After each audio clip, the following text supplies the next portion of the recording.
Assalamualaikum warahmatullahi wabarakatuh. Halo rekan-rekan mahasiswa Teknik Sipil Universitas Muhammadiyah Yogyakarta. Kembali lagi bersama saya Guntur Nugroho pada mata kuliah Analisis Struktur. Pada tema kali ini kita akan berdiskusi tentang analisis struktur dengan metode Clapeyron. Pada tahun 1857, Clapeyron mengenalkan suatu metode yang dapat dipergunakan untuk menganalisis balok menerus, yaitu metode 3 momen. Metode ini pertama kali dikenalkan oleh Clapeyron sehingga dikenal dengan metode Clapeyron dan namanya disematkan di dalam metode tersebut. Nah, secara umum, metode 3 momen merupakan hubungan antara momen di ujung batang, yaitu dua elemen yang berurutan pada suatu struktur, dengan momen yang timbul akibat adanya beban luar pada struktur. Pada prinsip metode ini diperoleh dari hubungan persamaan belahan, di mana sudut belahan yang disebabkan karena adanya beban harus ditiadakan oleh sudut-sudut belahan yang disebabkan karena momen. Prosedur analisis yang dilakukan pada metode Clapeyron yaitu dengan besarnya sudut alfa sama dengan sudut rotasi pada tumpuan yang ada di gambar ini, yaitu tumpuan A, B, C, dan D. Nah, kalau sekilas kita lihat, ini kawan-kawan bisa melihat di sini, ada suatu balok menerus dari A sampai kepada D, di mana A itu tumpuannya adalah jepit, kemudian B adalah roll, kemudian C adalah roll, dan D juga roll. Pada metode ini, balok akan melengkung atau mengalami deformasi akibat adanya beban. Untuk tumpuan A sampai B ada beban terbagi merata, kemudian B sampai C ada beban titik sebesar P1, kemudian C sampai D ada beban P2 dan P3. Oleh karena adanya beban, maka timbullah reaksi yang ada pada tumpuan, sehingga muncul di situ sudut rotasi, di mana di titik A itu muncul rotasi alfa 0 akibat momen 1, kemudian di titik B itu muncul sudut sebelah kiri adalah alfa 1 dan sebelah kanan adalah alfa 2 yang masing-masing itu adalah akibat dari momen 2 dan momen 3. Selanjutnya untuk tumpuan C, itu akan ada alfa 3, dia melengkung ke bawah pada sisi sebelah kiri, dan alfa 4 pada sisi sebelah kanan, atau dari C sampai D. Nah, itu diakibatkan oleh momen yang keempat dan juga kelima. Dan pada ujung tumpuan di titik D, dia akan melengkung hanya pada sebelah kiri saja, karena balok berhenti sampai pada titik tersebut. Disebut sebagai alfa 5 karena adanya efek dari beban momen yang nomor 6. Oleh karena prosedur analisis pada metode ini adalah besarnya sudut alfa itu sama dengan sudut rotasi akibat beban yang bekerja, maka kita akan melihat sudut alfa pada tumpuan A. Ini ada tumpuan A, posisinya ada di sini. Tumpuan A ini mempunyai tumpuan asli adalah jepit.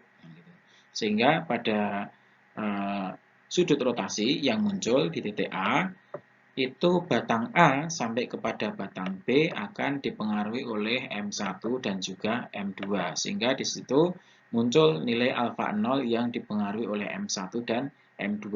Besarnya berapa nilai alfa 0? Alfa 0 sama dengan M1 dikalikan L1 dibagi dengan 3 EI1 plus M2 dikalikan L2 dibagi dengan 6 EI1. Ini adalah besarnya sudut alfa 1, alfa 0 yang kita dapatkan dari hasil hubungan antara gaya geser dan juga kekakuan yang ada pada batang.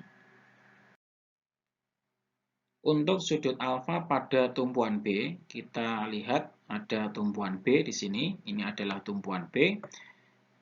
Pada tumpuan B itu ada balok yang posisinya dari B sampai kepada A dan juga balok dari B sampai kepada C, sehingga di sini dipengaruhi oleh nilai alfa 1 dan juga alfa 2. Maka alfa 1 itu nanti akan dipengaruhi oleh M1 dan M2, kemudian alfa yang kedua ini akan dipengaruhi oleh M2 dan M4, sehingga nilai dari alfa 1 plus alfa 2 itu bisa kita dapatkan alfa 1 sama dengan M1 dikalikan L1 dibagi dengan 6 EI1 plus M2 dikalikan L1 dibagi dengan 3 EI1. Kemudian yang alfa 2 itu M3 dikalikan dengan L2 plus M4 dikalikan dengan L2 dibagi dengan 3 EI2 plus M4 kalikan L2 dibagi dengan 6 EI2. Ini adalah nilai dari alfa 1, kemudian dijumlahkan dengan alfa 2. Dan ini ada pada tumpuan yang B. Ini tumpuan yang B, kita lihat tumpuan B ada di sini. Jadi menghubungkan antara sudut rotasi, karena sudut rotasi itu dianggap besarnya sama dengan sudut alfa.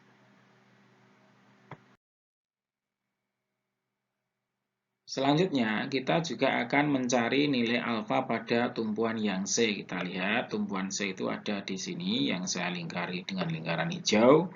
Kemudian tumpuan C itu, batang C itu ada di sebelah kiri menerus terhadap batang B. Kemudian di sebelah kanan itu ada hubungan C terhadap batang D. Sehingga nanti akan dipengaruhi oleh adanya alfa 3 dan juga alfa 4. Ini ada alfa 3 dan alfa 4 yang masing-masing akan dipengaruhi oleh adanya M3 dan M4. Ini M3 dan M4 akan berpengaruh terhadap alfa 3.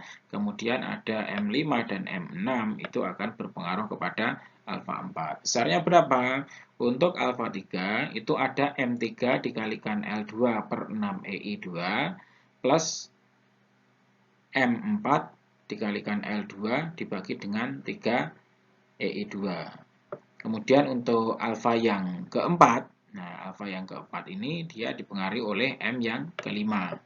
Sehingga M5 dikalikan L3 dibagi dengan 3 EI3.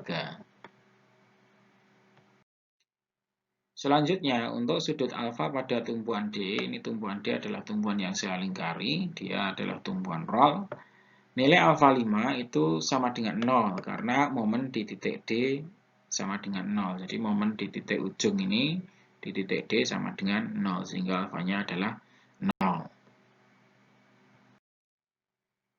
Setelah kita mendefinisikan nilai dari sudut rotasi yang ada, yaitu mulai dari alfa 0, kemudian alfa 1, ada alfa 2, kemudian ada alfa 3, alfa 4, dan alfa 5, seperti pada tampilan di sebelah kiri ini, yang sudah kita jabarkan sebelumnya, maka kita bisa mendapatkan persamaan sudut elastis yang bisa ditulis bahwa PAB atau rotasi pada A terhadap B itu nilainya sama dengan alfa 0. Nah, kemudian pada titik B atau pada join B ini ada rotasi B terhadap A ditambah dengan rotasi B terhadap C yang nilainya sama dengan alfa 1 plus alfa 2. Kemudian untuk join yang C, kita lihat join yang C di sini, itu ada hubungan antara rotasi C terhadap D, kemudian ditambahkan dengan rotasi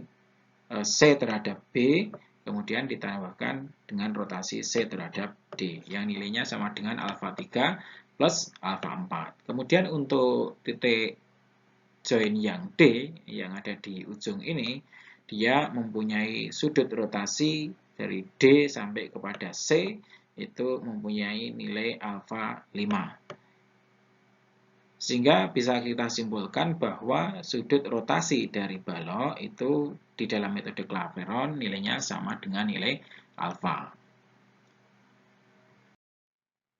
Selanjutnya untuk prosedur analisis struktur dengan metode Clapeyron. Jadi di sini diberikan catatan, teman-teman bisa membaca bahwa prosedur analisis struktur statis tak tentu dengan metode Clapeyron dapat dilakukan sebagai berikut. Yang pertama, itu melakukan analisis struktur terlebih dahulu. Jadi dilakukan untuk menghitung momen pada titik kumpul balok. Jadi momen pada titik kumpul balok. Nah, poinnya yang pertama, yang A itu, asumsikan momen bekerja pada setiap titik kumpul balok sebagai gaya luar yang akan dicari. Jadi mengasumsikan momen yang bekerja pada setiap titik kumpul balok sebagai gaya dari luar yang harus kita cari. Kemudian yang kedua, hitung rotasi yang terjadi pada ujung balok. Misalkan balok A sampai kepada B, maka dia akan punya sudut rotasi A, B, dan B terhadap A. Nah, ini dapat dihitung dengan menggunakan tabel 2.1. Tabel 2.1 itu ada pada tutorial fix and moment. Ada pada tutorial sudut rotasi, ya, sudut rotasi. Jadi juga dipakai pada proses fix and moment, di sana juga memakai tabel 2.1. Teman-teman bisa melakukan review dengan memutar video pada tutorial tersebut. Kemudian untuk poin yang C, terapkan persamaan sudut elastis pada setiap titik buhul, di mana sudut alfa sama dengan sudut elastis theta akibat beban yang bekerja. Kemudian poin yang D, selesaikan persamaan tersebut untuk mendapatkan momen yang ada di ujung. Nah, momen ujung yang terjadi sama dengan arah asumsi awal jika hasil yang diperoleh pada langkah D bernilai positif dan berubah arah jika hasil yang diperoleh bernilai negatif. Kemudian pada prosedur analisis struktur metode Clapeyron ini, pada poin yang kedua, yaitu adanya analisis free body, yaitu dilakukan untuk menghitung reaksi perletakan yang ada. Jadi reaksi perletakan pada titik tumpuan. Yang pertama atau yang A, nyatakan struktur dalam bentuk batang-batang yang bebas atau free body dengan beban dan momen yang bekerja pada bidang tersebut. Kemudian yang B, hitung besarnya reaksi perletakan setiap balok, setiap ujung balok ya, akibat beban luar dan momen ujung yang telah diperoleh. Jadi kemudian poin yang kedua ini setelah kita membentuk free body, kemudian dihitung besarnya reaksi perletakan setiap ujung balok. Kemudian prosedur yang ketiga dalam analisis struktur metode Clapeyron adalah, ini prosedur yang terakhir, gambar bidang momen, kemudian gaya lintang, dan juga gaya normal. Dengan menggunakan data-data yang telah diperoleh, hitung momen maksimum dan gaya lintang yang terjadi pada setiap balok. Itu yang A. Kemudian yang B, gambar bidang momen, bidang lintang, dan juga gaya normal yang sudah didapatkan. Sehingga dari sini analisis bisa kita selesaikan. Selanjutnya adalah contoh dari soal dan juga penyelesaian analisis struktur dengan menggunakan metode Clapeyron. Di bawah ini ada sebuah balok. Balok itu membentang dari A, kemudian B, sampai kepada C, di mana A dan B itu jaraknya adalah 5 meter. Kemudian B sampai kepada C itu total jarak ada 6 meter. Nah, pada balok A dan B ini dibebani beban terbagi merata sepanjang 5 meter dengan Q sama dengan 3 ton per meter. Kemudian pada B dan C itu ada beban titik, posisinya di tengah bentang, sebesar 10 ton. Nah, kita diminta untuk menghitung BMD yang ada atau gaya dalam yang ada dengan menggunakan metode Clapeyron. Jadi hitung dan gambar bidang momen dan gaya lintang dengan metode Clapeyron. Itu yang pertama. Kemudian yang kedua, hitung reaksi perletakan struktur tersebut. Langkah yang pertama yang akan kita laksanakan adalah melakukan analisis struktur dengan metode Clapeyron. Nah, dengan adanya beban, maka balok akan mengalami lentur sebagaimana tergambar pada gambar 5.2 di bawah ini. Jadi pada join A sampai kepada B dan C, akibat beban yang bekerja, maka secara ekstrim digambarkan akan adanya suatu lenturan. Nah, suatu lenturan itu di join A, itu akan menimbulkan sudut rotasi sebesar alfa 0. Kemudian di join B itu ada alfa 1, B terhadap A, kemudian B terhadap C ada alfa 2. Kemudian di titik join C itu ada alfa 3. Nah, kemudian apa maksud dari MA, kemudian ada MB, kemudian di sini ada MC. Nah, ini adalah nilai momen yang akan bekerja. Di situ momennya adalah momen primer. Jadi yang akan kita cari di situ nanti menggunakan fasilitas momen primer yang ada, fix and moment. Nah, yang pertama yang dilakukan, karena dalam metode Clapeyron ini adalah sudut rotasi dari sebuah balok dari A sampai ke B itu akan nilainya sama dengan alfa 0, kemudian B terhadap A itu nilainya sama dengan alfa 1, dan B terhadap C itu nilainya sama dengan alfa 2. Dan sudut rotasi C terhadap B itu nilainya nanti akan sama dengan alfa 3. Nah, ini yang akan kita jabarkan terlebih dahulu. Nah, sekarang kita akan menghitung nilai momen yang ada pada masing-masing tumpuan. Ada tumpuan A, kemudian ada tumpuan B, ada tumpuan C. Yang pertama, ini ada momen tumpuan A dan tumpuan C. Di titik tumpuan A dan C, itu momennya nilainya sama dengan 0, karena tumpuannya kan tidak tersepit. Kemudian di titik tumpuan pada join B, itu nilainya bisa kita cari dengan cara menggunakan sudut rotasi sama dengan nilai alfa. Yang pertama dulu, untuk B terhadap A, itu nanti akan ada alfa 1, di mana alfa 1 itu dipengaruhi oleh sudut rotasi B terhadap A dengan kondisi pembebanannya adalah pembebanan terbagi merata. Dari tabel yang ada di tutorial sebelumnya kemarin, kita mendapatkan rumus untuk mencari sudut rotasi Q L pangkat 3 per 24 EI apabila dia menggunakan beban terbagi merata. Dari sini Q-nya kita masukkan sebesar 3 ton per meter panjang, kemudian L-nya adalah 5 pangkat 3 per 24 EI. Kemudian yang kedua itu ada sudut theta B terhadap C, jadi titik tumpuan B terhadap C, join B dan join C. Nah, itu adanya adalah beban terpusat sebesar P. Nah, dari tabel yang ada untuk menghitung sudut rotasi akibat beban terpusat didapatkan rumus PL kuadrat dibagi dengan 16 EI, di mana P kita masukkan sebesar 10, kemudian panjangnya 3 plus 3 sama dengan 6, L kuadrat, kemudian dibagi 16 EI. Nah, besarnya di sini seperti yang saya sampaikan tadi bahwa sudut rotasi B terhadap A dan juga B terhadap C, ini BA, itu sama dengan alfa 1. Kemudian B terhadap C itu sama dengan alfa 2. Nah, dari situ kita akan memasukkan nilai-nilai yang sudah kita dapatkan. Kita tadi sudah mendapatkan sudut rotasi B terhadap A, kemudian B terhadap C, itu kita masukkan ke sini.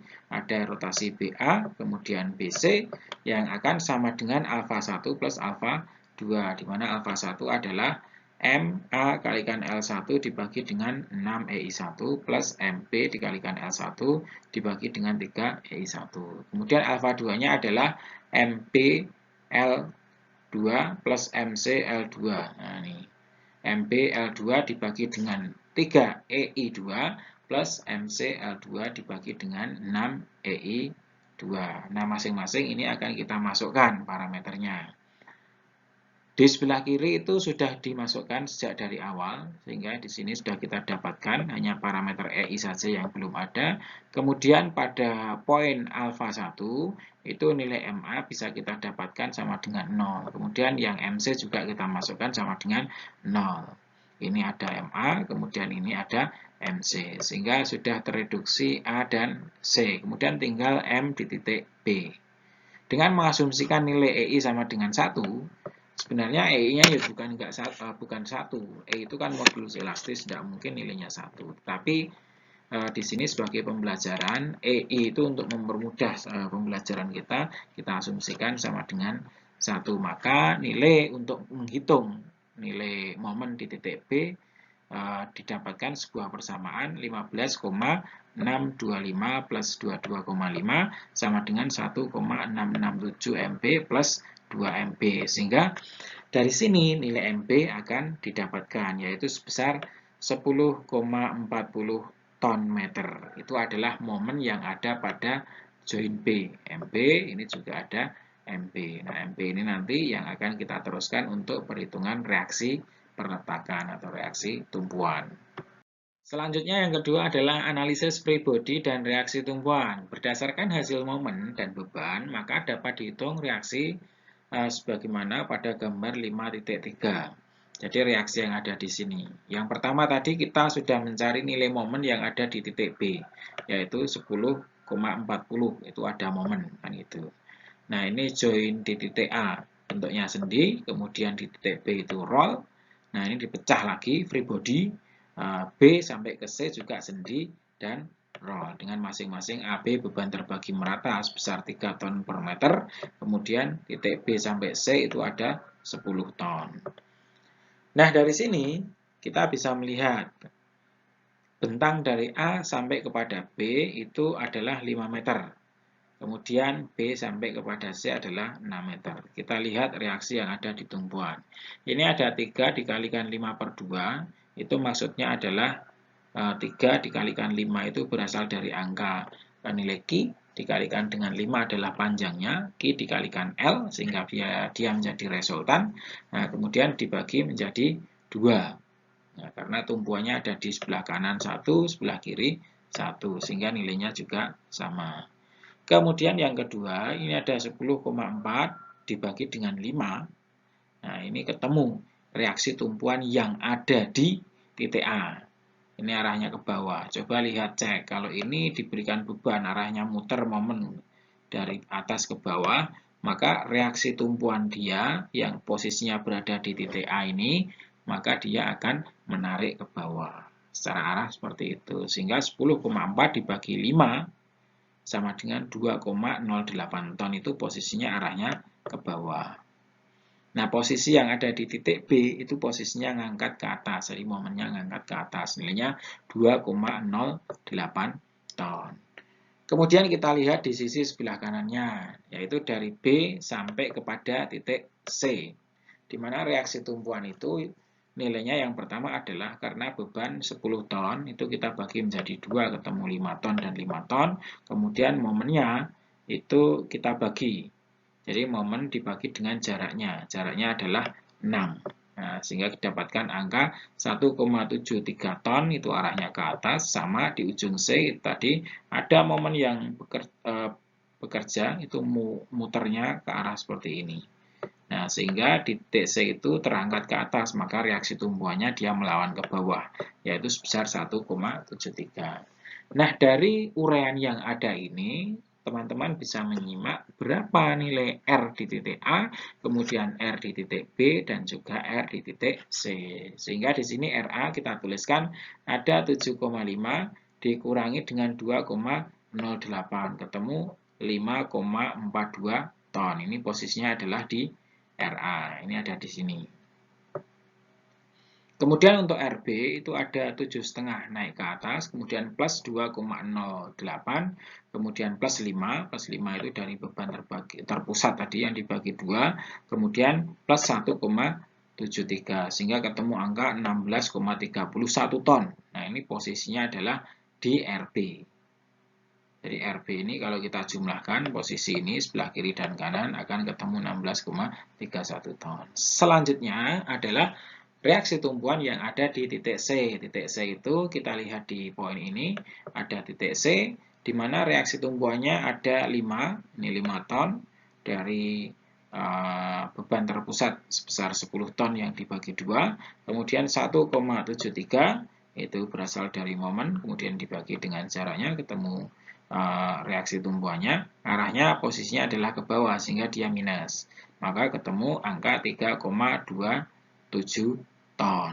Ini adalah angka yang kita dapatkan untuk reaksi tumbuhan di titik C. Posisinya agak di sini. Selanjutnya, untuk langkah yang ketiga adalah gambar bidang gaya lintang dan juga bidang momen. Yang pertama adalah gaya lintang dulu. Kita tahu bahwa struktur kita itu dari titik join A, kemudian B, sampai kepada join C, di mana AB adalah mempunyai beban terbagi merata sebesar 3 ton per meter, kemudian beban titik yang posisinya ada di D, yaitu tepat di antara batang B sampai dengan C, tepat di tengah-tengahnya. Kita hitung berapa nilai SF di titik A. Jadi shear force di titik A, ini posisinya ada di join A, itu nilainya adalah reaksi tumpuan atau RA yang sudah kita dapatkan, yaitu sebesar 5,42. Ini posisinya ada di sini. Ini sebagai SF di titik A. Kemudian geser ke kanan sampai kepada titik B, dia dipengaruhi oleh beban terbagi merata sepanjang bentang balok. Maka dia SF di titik B, Sirfos pada titik B ini adalah SF di titik A dikurangi dengan 3 dikalikan dengan 5. Jadi 3 dikalikan 5 ini adalah resultan. Resultan dari Q dikalikan dengan L. Sehingga 5,42 dikurangi 15, maka ketemu angka min 9,58 ton. Itu posisinya ada di sini. Ini posisinya ada di sini. Min 9,58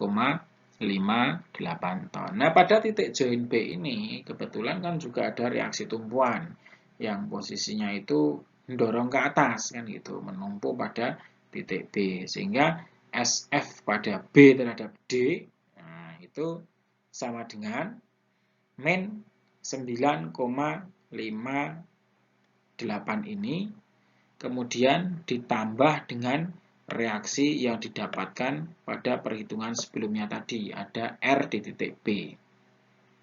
Nah, sehingga ketemu angka 6,73. Jadi naik ke atas didorong ketemu angka 6,73. Nah, 6,73 ini dia akan geser ke kanan dari B sampai kepada D itu tetap karena tidak ada gaya yang bekerja. Kemudian pada titik D dia ketemu gaya ke bawah sebesar 10 ton. Maka di sini SFD sampai kepada C, nah, SFD sampai kepada C itu nanti adalah posisinya di sini. Ini D terhadap C sampai ke situ, maka dia SFB terhadap D dikurangi dengan 10, ketemu angka minus 3,27 ton. Sehingga dia turun karena pengaruh dari 6,73 kemudian diberikan gaya dari atas ke bawah, minus artinya minus 10, maka ketemu angka minus 3,27.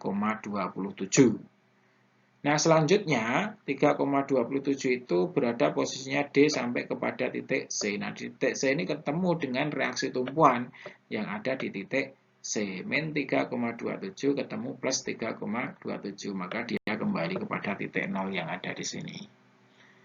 Nah, inilah rekan-rekan dari gambar bidang gaya lintang. Nah, selanjutnya kita akan menuju kepada bidang momen. Pada bidang momen ini, seperti yang tertulis di sini, pada balok A sampai dengan B. Jadi, balok A sampai dengan B itu dia akan mempunyai beban terbagi merata. Jadi, momen maksimum akan terjadi pada bidang gaya lintang sama dengan 0. Jadi BMD itu akan maksimum ketika SFD-nya sama dengan 0. Maka kita harus mengetahui di mana letak jarak, yakni jarak dari X tertentu dari titik A. Nah, untuk SF atau Sirfos X sama dengan 0, maka ini ada angka 5,42 dikurangi 3X sama dengan 0.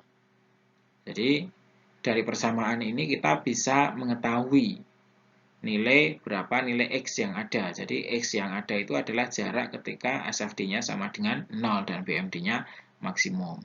Yaitu nilai X sama dengan 5,42 dibagi dengan 3. Ketemu 1,81 dari titik A sampai ke kanan. Nah, diambil 1,81 meter.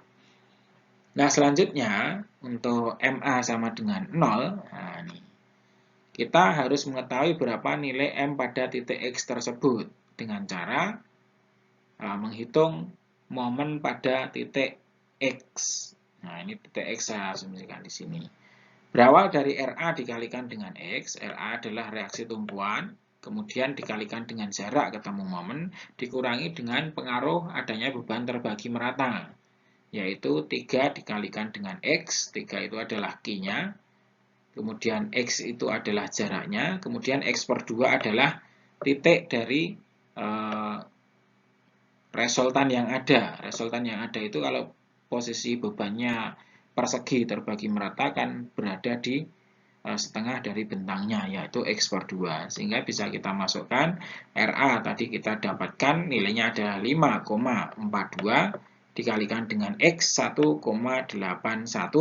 dikurangi dengan 3 dikalikan X, 1,81 dikalikan X per 2, 1,81 per 2. Maka momen di titik ini, di titik X ini ketemu 4,9 ton meter. Nah, selanjutnya kita akan mencari bidang momen pada titik B, yaitu posisinya ada di sini. Nah, ini kita cari berapa BMD-nya. Dengan cara adalah kita lihat dari sebelah kiri ada RA, yaitu 5,42 dikalikan dengan jarak dari A sampai B, yaitu 5 meter. Kemudian dikurangi dengan pengaruh gaya akibat beban terbagi merata sepanjang AB ini. Maka dia akan punya resultan R, di mana resultan itu nilainya sama dengan Q dikalikan X. Q-nya 3, kemudian X-nya adalah 5. X-nya dapat dari sini 5. Ini dapat resultan 3 kali 5, kemudian jaraknya adalah ini. Nah, jaraknya adalah 5 per 2. 5 per 2 itu jarak dari titik resultan ini sampai kepada momen tinjuan kita. Sehingga dari situ didapatkan angka minus 10,40. Jadi posisinya ada di sini, min 10,4. Nah, momen negatif posisinya di atas. Selanjutnya untuk momen di titik D. Momen di titik D kita dapatkan dari sebelah kiri ada RA dikalikan jarak dari A sampai D, itu ada 8. Kemudian ada Q dikalikan dengan X. Jadi Q dikalikan dengan X itu sebagai resultannya. Kemudian jaraknya adalah 5 per 2 plus 3. Jadi jaraknya itu posisinya kalau ini separuhnya dari A, B itu sampai sini. Kemudian masih ditambah dari titik A sampai kepada titik D. Jadi posisinya 5 per 2 ada di sini, kemudian plus 3-nya ada di sini. Sehingga didapatkan jaraknya yang utuh. Kemudian setelah itu ketemu ada RB. RB posisinya di sini. Ini ada RB. Nah, RB dikalikan dengan jaraknya sampai kepada titik D. Nah, kita lihat di sini jaraknya. Ini adalah jaraknya adalah 3. Jadi teman-teman bisa melihat di sini, ini jaraknya dari sini sampai ke sini adalah 3. Sehingga RB dikalikan 3. Maka dengan memasukkan data-data yang ada, RA dimasukkan, kemudian RB juga dimasukkan, maka dengan operasional secara matematika itu ketemu angka 9,8 ton meter. Maka angka di sini ketemu 9,8 ton meter. Kemudian momen di titik C itu sudah kita dapatkan tadi pada waktu. Selanjutnya, ini ada sebuah bidang momen, di mana bidang momen itu jika ditinjau dari sebelah kanan. Ini ada sebelah kanan, berarti titik tinjauan kita bukan lagi dari RA, tapi dari RC, karena dia sebelah kanan. Ini ada RC di sini. Yang searah dengan jarum jam, bertanda positif dan berlawanan arah nanti sebaliknya, dia tandanya negatif. Jadi misalkan momen yang ada di titik D, titiknya adalah di sini, kita bisa cari RC ini, reaksi tumbuhan di titik C, ini bisa kita kalikan dengan jaraknya, yaitu sebesar 3 meter. Ini jaraknya adalah 3 meter di sini. Ini jaraknya 3 meter. RC dikalikan jarak 3 meter, nah ini ketemu 3,27 kali 3, ketemu 9,8, satuannya ton meter. Ini titik di titik D ini ketemu 9,8. Nilainya juga sama. Nanti di titik B juga sama. Dicek dari sebelah kiri ada RC dikalikan 6. 6 itu dari titik RC sampai kepada titik D ini. Ini nilainya 3 ditambah dengan 3 ketemu 6. Kemudian dikurangi dengan 10. 10 dikalikan jarak sampai kepada B itu jaraknya adalah 3. Nah, ini 3. Ketemu di situ 3. Maka di situ ada angka 3,27 dikalikan dengan 6 dikurangi dengan 10 kali 3 ketemu angka di akhir itu minus 10,40 dan itu nilainya juga sama. Demikian rekan-rekan mahasiswa Teknik Sipil Universitas Muhammadiyah Yogyakarta tutorial untuk pengawal. Jadi awal dari metode Clapeyron itu sudah kita bahas pada sesi kali ini. Semoga menambah wawasan kita dan pemahaman kita di bidang analisis struktur. Untuk sesi kali ini akan kita cukupkan sekian dan kita tutup dengan bacaan hamdalah serta kafaratul majelis bersama. Alhamdulillahirabbil alamin. Subhanakallahumma wa bihamdika asyhadu an la ilaha illa anta astaghfiruka wa atubu ilaik. Terima kasih. Billahi taufik wal hidayah. Wassalamualaikum warahmatullahi wabarakatuh.